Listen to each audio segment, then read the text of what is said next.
The keyed brick has two interlocking fastening systems. The first are the key threads. They are loose and all their surfaces engage. Second is the multi-axial locking. The first brick can move, and then it can't. It has two axes of rotation acting on it, and it can only turn on one.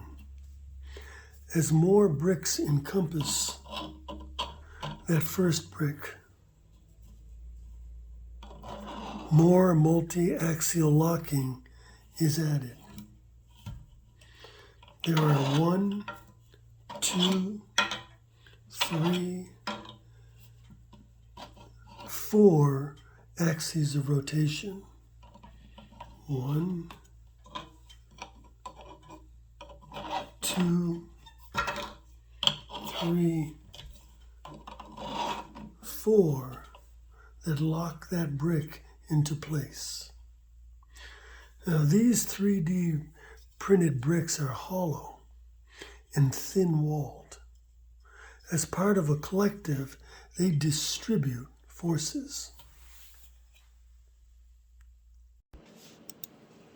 Key-threaded structures resist lateral forces.